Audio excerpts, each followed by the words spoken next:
Je suis un peu embêtée. Concernant l'affaire Montpellier avec le rugbyman, est-ce que c'est un de tes Templiers? Déjà, non. Voilà, c'est pas un de mes Templiers. J'ai pas tous les joueurs sportifs en tant que Templier du Saint Graal. J'en ai beaucoup, mais celui-là n'en fait pas partie. Tu me dis, ma sœur, qu'est-ce qu'on fait est-ce qu'on fait quelque chose de mal en réalité là dans cette affaire? Oui. Vous êtes en train de foutre de la merde dans un couple. Oui, les images sont insoutenables pour la morale. Mais cette femme accepte sa situation. Elle vous a rien demandé, hein.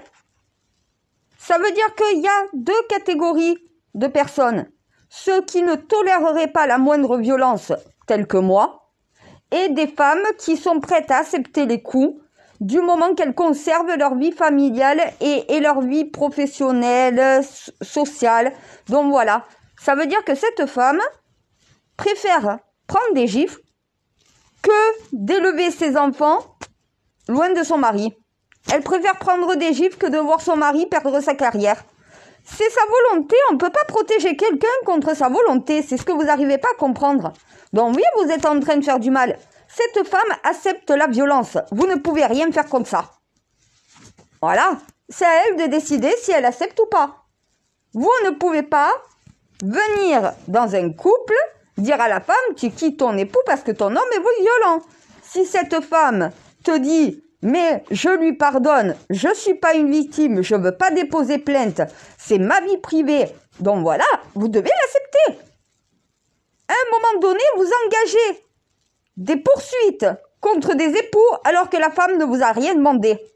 Elle n'a pas voulu déposer plainte, il n'y avait pas d'affaire en réalité. S'il n'y a pas de plaignant, l'État ne peut pas se faire plaignant à la place d'une femme. Faut arrêter maintenant de s'occuper de la vie privée des gens. Non, je ne légitime pas les coups qu'elle a pris, mais elle les accepte. Moi, je suis désolée, une femme qui accepte de se faire battre, eh ben, fais-toi démonter la gueule. C'est ton choix, hein. Si t'en crèves, c'est parce que t'as toléré et accepté cela. Moi, la première gifle, le mec, il se casse. Voilà. Le premier coup, c'est terminé. Je te pardonne, mais je reste pas avec toi. Tu te casses. Toi et moi, c'est terminé. Les enfants, s'il n'y a pas de violence par rapport aux enfants et qu'il est un bon père, je ne m'opposerai pas à ce qu'il soit père, à parts égales. Mais par contre, c'est hors de question que je reste avec un mec qui m'a levé la main dessus. Mon caractère, ma personnalité. Cette femme n'a pas la même façon de penser que moi. Pour elle, la carrière de son époux, c'est ce qui les fait vivre, c'est ce qui les fait manger aussi. À côté de ça, elle a le confort de son foyer avec ses enfants. Il y a les familles aussi. À un moment donné, non, elle se séparera pas. C'est peut-être pas la première fois qu'elle prend des coups, mais dans ces familles-là, les femmes, je suis désolée, ne dites pas que je suis raciste, hein, parce que ça n'a rien à voir, c'est pas parce qu'il est noir, parce qu'elle est arabe ou quoi que ce soit, non. À un moment donné, c'est des mœurs complètement différentes. C'est ça que vous devez comprendre la France. Ces gens ne sont pas français. C'est pas parce qu'ils sont nés sur le territoire français qu'ils sont français. Parce que leurs origines ne sont pas françaises. Donc, dans leur pays, la femme prend des coups, elle ne dépose pas plainte, elle ne demande pas le divorce. L'homme décide tout à la place de la femme. En France, c'est complètement différent, c'est l'inverse. C'est deux mentalités qui se côtoient, mais qui ne pensent pas pareil. Les Européens qui, pour eux, la femme est libre, même de se séparer de corps et d'aller baiser ailleurs tout en restant mariée à son mari. Dans un pays musulman, dans un pays arabe, ça ne se verrait pas. Dans les pays d'Afrique, les pays du Maghreb et les pays d'Orient, vous n'avez pas ça. Ça ne se voit pas. La femme, le divorce, elle ne divorce pas. Comme tu te maries, c'est jusqu'à ce que la mort vous sépare. Si tu veux quitter ton mari, alors tu vas devoir crever. Voilà la mentalité de ces pays-là. C'est pas la nôtre. Nous, la femme est libre, à même égalité que l'homme. Dans leur pays, l'homme est supérieur à la femme. ne vous étonnez pas que quand ils viennent chez nous, même s'ils sont nés en France, les mœurs de leur pays viennent dans le nôtre. C'est normal. Quand tu vas en Afghanistan, que la femme est voilée, qu'elle n'a pas le droit de fumer, qu'elle n'a pas le droit de travailler, qu'elle n'a pas le droit d'être scolarisée, qu'elle n'a pas le droit au divorce, si tu veux quitter ton mari, tu crèves.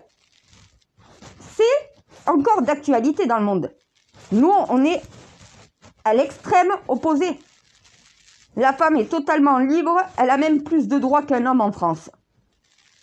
C'est pas la même mentalité, c'est pas la même, c'est pas les mêmes mœurs.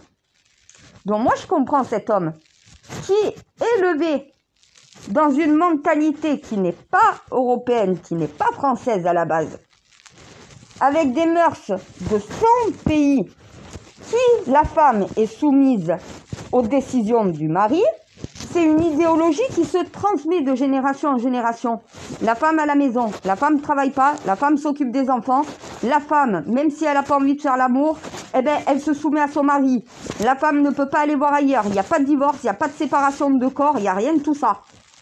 Ça, c'est dans leur pays à eux. Dans le nôtre, c'est l'inverse. Cette femme est de quelle origine? Dans son pays, la femme est-elle soumise? Chez nous, elle est libre, mais les mœurs continuent de suivre. Pour une Européenne, pour une Française, sur souche nationale, lève-lui la main dessus, tu dégages. Par contre, pour une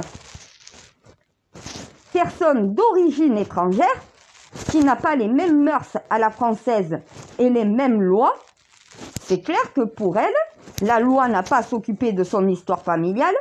Qu'une femme se fasse battre par son mari, c'est normal dans cette catégorie-là de ces pays.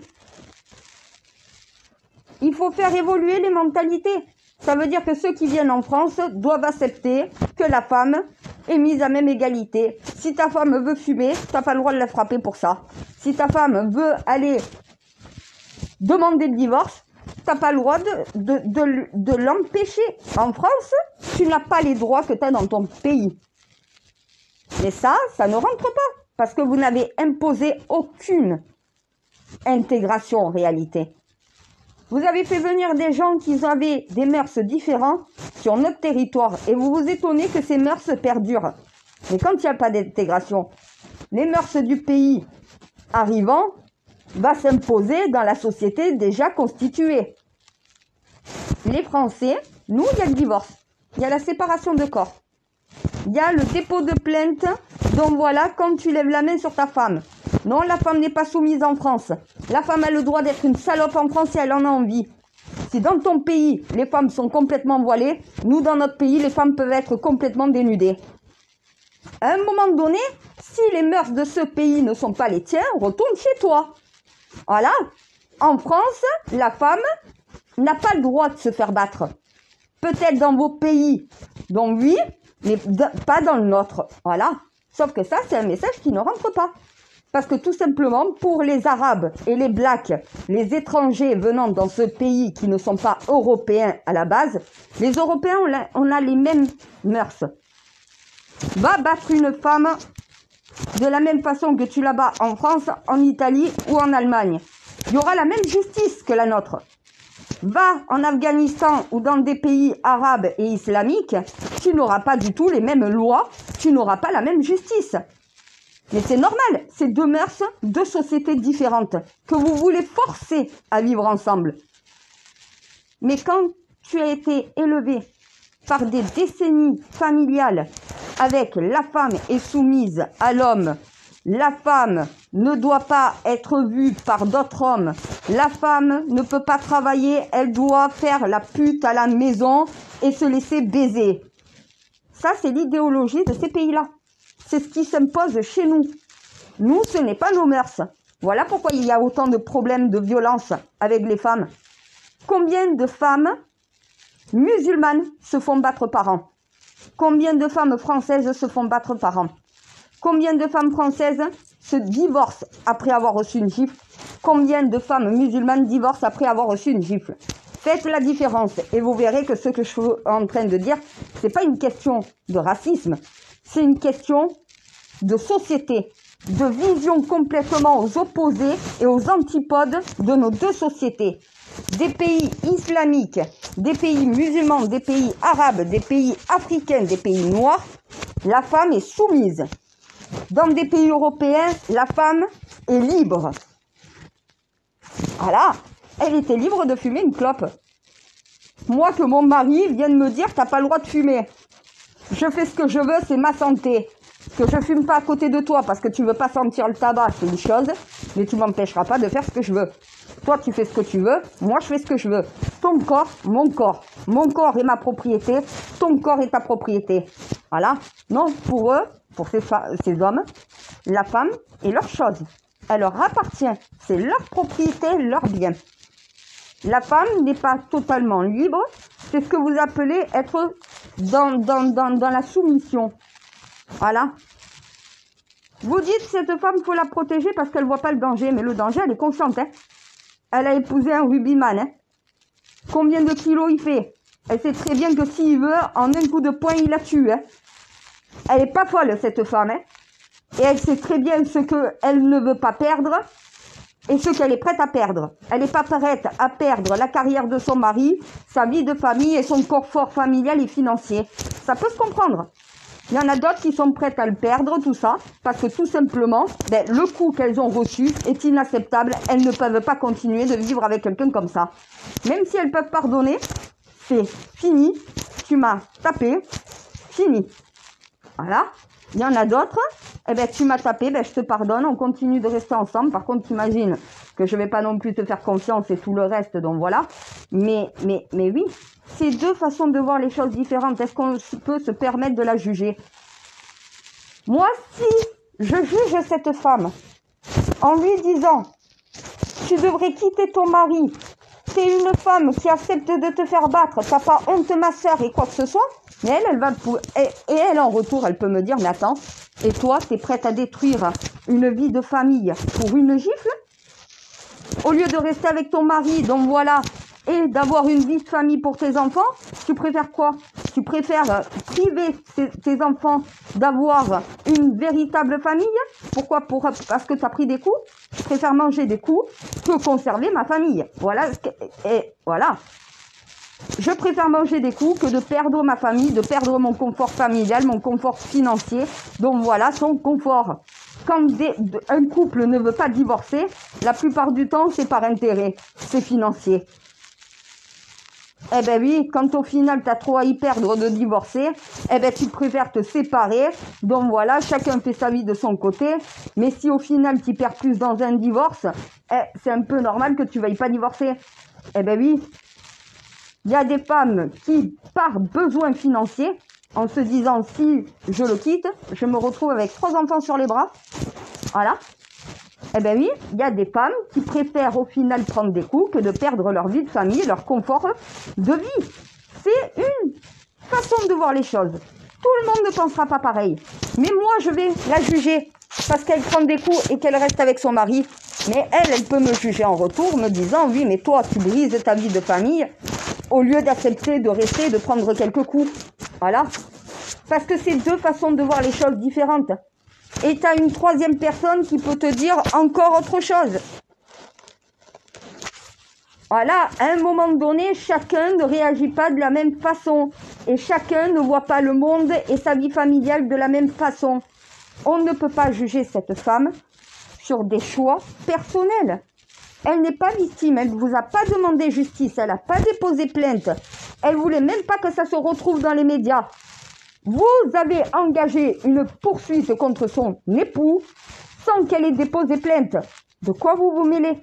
Si elle ne veut pas déposer plainte, si elle ne veut pas être reconnue comme victime, si elle ne veut pas que son mari soit emmerdé par la justice, c'est son corps qui a pris la gifle. C'est à elle de décider, c'est pas à vous de décider à sa place. Et ses intérêts, ses arguments ne sont peut-être pas celui qui viendra le juger. Voilà pourquoi je vous ai dit, les juges, vous êtes juges que de ce que vous voulez. Vous vous permettez de juger la vie des gens, au lieu de juger les faits. Les faits, une femme a pris des coups, n'a pas voulu déposer plainte. Vous avez forcé cette femme à devoir aller devant une cour de justice contre sa volonté. Elle n'est pas victime, elle vous l'a dit. Elle n'a pas peur. Arrêtez de la faire passer pour une folle qui n'est pas consciente du danger ou d'avec qui elle vit. Elle est très bien consciente de celui qu'elle a épousé. Elle sait qui elle a épousé. Donc au bout d'un moment, qui vous êtes pour venir vous occuper de leur vie privée alors qu'ils vous ont rien demandé? La justice, vous n'avez pas assez à faire avec des affaires de victimes où les victimes ressortent de vos tribunaux en pleurs parce qu'on ne leur a pas rendu justice. Mais là, vous rendez justice à une femme qui ne veut pas qu'on lui rende justice, qui n'a pas déposé plainte, qui n'a rien demandé à la justice. Cette famille se retrouve dans une affaire de justice sans que vous, normalement, n'aurez dû vous en occuper. Elle n'est pas victime, elle l'a dit.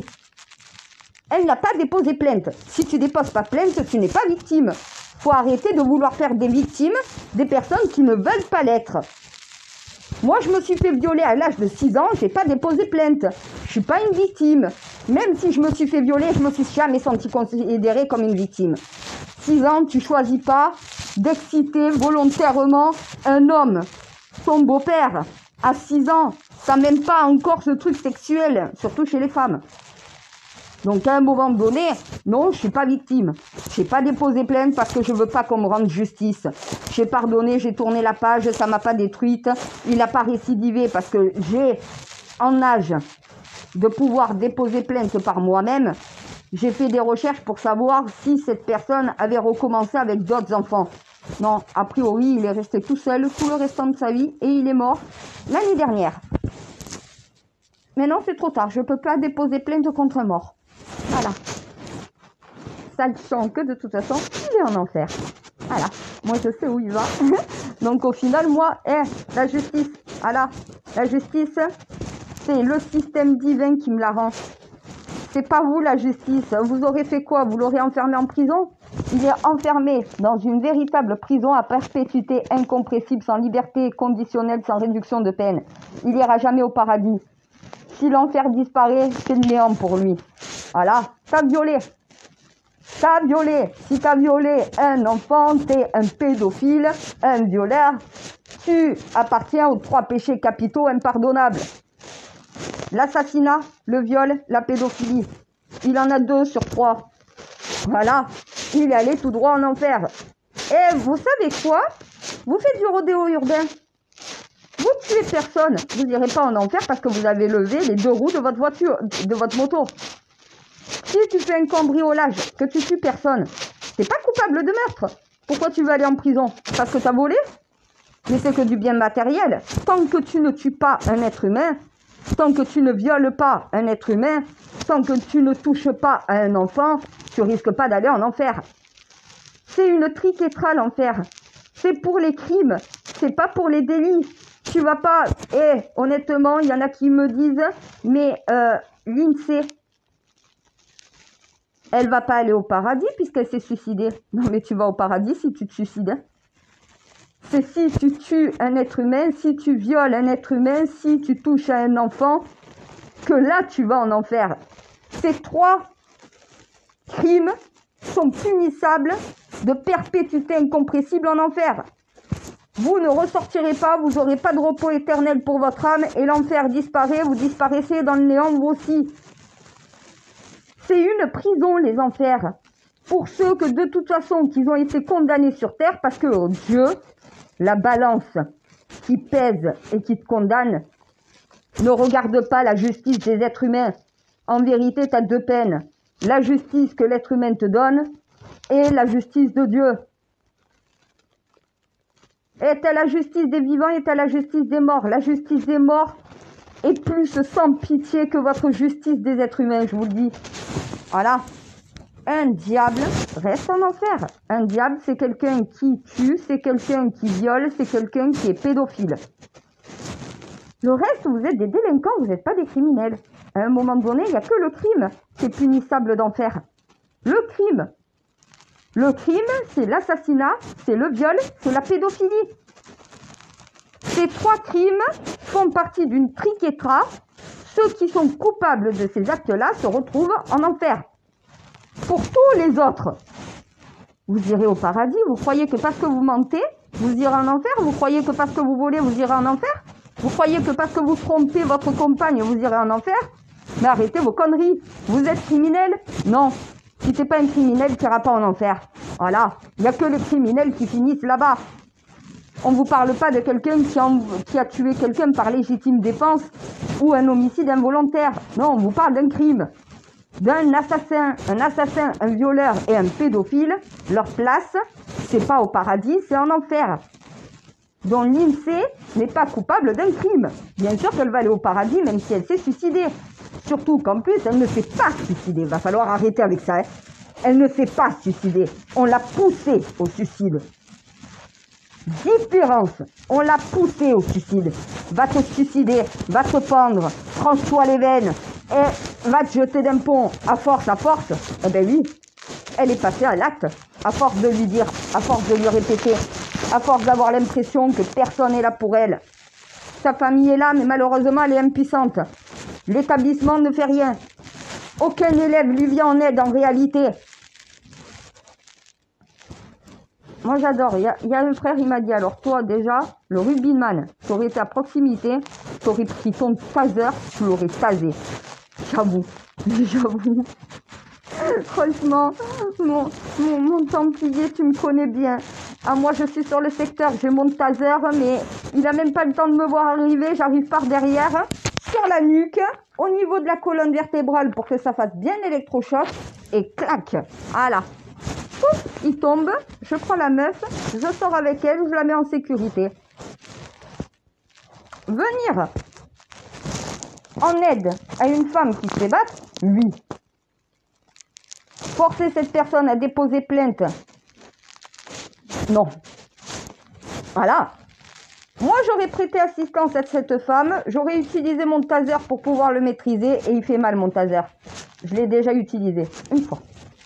Une fois. Légitime défense, une fois. Franchement, c'est impressionnant. Je m'attendais pas à ça. Il est tout petit, mais il a une décharge de malade.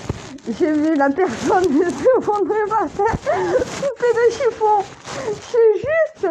J'ai juste tasé au niveau du bras. J'ai vu la personne s'effondrer. J'ai pas compris ce qui s'est passé. Je m'attendais pas à ça, moi. Moi, je m'attendais à ce qu'ils prennent un coup de jus, quoi. Comme quand tu chopes l'électricité sur un caddie. Non. A priori, ça l'a fait. Je le regardais en face, complètement énervé. Une seconde plus tard, je baissais les yeux au sol. Alors oui, ça fait mal. Donc moi, j'aurais fait ça. Après, j'aurais essayé de convaincre la personne, donc voilà, de déposer plainte. Dans le cas où elle me dit non, je ne veux pas, parce que je ne veux pas que ça crée de problème avec ma famille, j'aurais compris, j'aurais pas insisté, moi. Voilà. Parce que tu ne peux pas défendre quelqu'un qui ne veut pas être défendu. Tu ne peux pas protéger quelqu'un qui ne veut pas être protégé. Tu ne peux pas forcer une femme à déposer plainte si elle ne veut pas déposer plainte. Si la personne n'est pas victime et qu'elle te dit « je ne me sens pas victime, je ne veux pas déposer plainte », alors tu ne peux pas déposer plainte à sa place. Tu ne peux pas rentrer dans une affaire judiciaire contre son mari si elle n'est pas plaignante. Il n'y a pas de plainte. Il n'y a pas de plainte. Pourquoi la justice permet de mettre une plainte? Cette femme, si elle accepte de se faire battre, malheureusement pour tous ceux qui pensent que cette femme a tort, eh bien, elle a peut-être tort, mais c'est ses raisons. Ce ne sont pas les vôtres. Vous agirez peut-être pas de la même façon. Si elle aurait déposé plainte, oui, je peux comprendre que la justice s'en mêle. Là, la justice se mêle d'une histoire privée. Même chose que Quatennens. Hein. Quatennens, il n'y avait pas de plainte au départ. Hein. Il y avait une main courante. Mais après, tout le monde s'en est servi pour le faire condamner. Sa femme, au départ, ne comptait pas déposer plainte. Mais c'est au final la cellule France Insoumise qui a poussé pour faire sortir Quatennens parce que c'était le petit chouchou de Mélenchon. C'est une vengeance. On s'est servi d'une femme qui avait pris une gifle lors d'une dispute entre un mari, une femme, entre un couple. Regardez au final tout le battage médiatique. Vous êtes en train de faire la même chose. Si la femme va déposer une main courante, c'est qu'elle ne veut pas déposer plainte. Vous l'incitez à déposer plainte en la manipulant pour ça. Cette femme, vous la manipulerez pas. Son mari, sa vie familiale, ses enfants, son confort de vie est plus important que les coups qu'elle peut prendre. Vous n'en ferez pas une victime et si elle meurt sous les coups de son mari, eh ben, elle aura choisi en réalité. Vous ne pourrez pas la protéger contre sa volonté. Il y en a qui me disent, ouais, mais on fait quoi? Mais on peut rien faire. Est-ce que vous arrivez à comprendre que des fois, on ne peut pas sauver tout le monde? On ne peut pas non plus décider à la place de cette femme. C'est pas possible. Elle est libre. Elle est libre. Libre de décider si elle engage poursuite, si elle dépose plainte ou non. Si elle a pris la décision de ne pas le faire, la justice ne peut pas le faire à sa place. C'est pas ça la justice. Vous vous occupez de ce que vous n'avez pas à vous occuper. Voilà.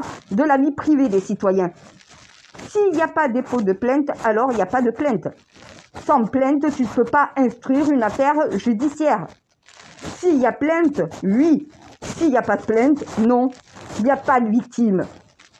Si elle ne se fait pas reconnaître comme victime, alors vous défendez qui? Voilà. Une idéologie.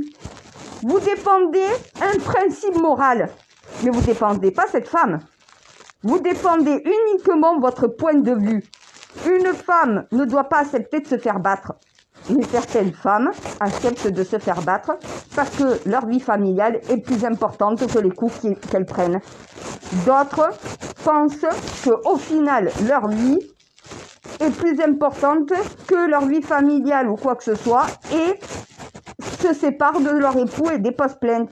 Toutes les femmes ne réagissent pas de la même manière, ne prennent pas les mêmes décisions. Mais quand une personne ne se déclare pas victime, alors il n'y a pas de victime. S'il n'y a pas de victime, il n'y a pas d'affaire. Vous cherchez des poux là où il n'y en a pas. Cette femme vous a dit, je veux rester avec mon mari. Les décisions que je prends dans ma vie familiale me regardent que moi. Ce n'est pas à la justice de décider à ma place. Voilà ce qu'elle vous a dit. Vous êtes incapable de l'entendre. Voilà. Vous êtes incapable de l'accepter. Parce que tout simplement, vous ne pensez pas comme elle. Alors, pour vous, vous avez raison, mais elle a tort. Mais c'est sa vie. C'est pas la vôtre. De quoi vous vous mêlez? À un moment donné, de quoi vous vous mêlez? Qui êtes-vous pour juger cette femme sur les décisions qu'elle prend, sur les intérêts qui sont les siens? Des femmes veulent déposer plainte, des femmes ne le font pas. On ne peut pas engager de poursuite si la femme ne dépose pas plainte. Il faut arrêter de vouloir aller contre la volonté des gens. Oui, même si cette femme est en danger, on ne peut pas la protéger contre sa volonté. Ben non. C'est là que vous êtes dans l'erreur. Vous voulez protéger les citoyens contre leur volonté. Mais si le citoyen ne veut pas protéger, vous n'avez pas à le protéger. Il vous a dit non. Restez à votre place. La famille est la première institution dans la vie d'un enfant. Dans la vie d'un couple. L'État vient après. Ça veut dire que vous laissez les familles se gérer. Si une femme dépose plainte, vous engagez poursuite. Si la femme ne dépose pas plainte, vous laissez le couple régler son linge sale, non pas en public, mais en privé. Ça ne vous concerne pas. Cette femme ne dépose pas plainte, alors il n'y a pas de plainte. S'il n'y a pas de plainte, il n'y a pas de victime. S'il n'y a pas de victime, vous n'aviez pas à juger leur histoire familiale. Ça, c'est une réalité. Est-ce que ça légitime les coups qu'elle a pris? Non. Moi, je comprends pas une femme qui reste avec un homme malgré qu'elle a pris des coups. Si tu as levé la main une fois, en restant, tu lui donnes la permission de recommencer. Mais ça, c'est ma façon de voir les choses à moi. Beaucoup penseront peut-être comme moi. D'autres vont penser comme elle. Je ne peux pas me permettre de juger sa vie. Moi, je ne prendrai pas les mêmes choix. Donc, mes choix, moi, ne sont pas les siens. Je peux comprendre que son intérêt familial soit peut-être son intérêt. Moi, mon intérêt serait de me protéger. Chaque personne voit les choses différemment.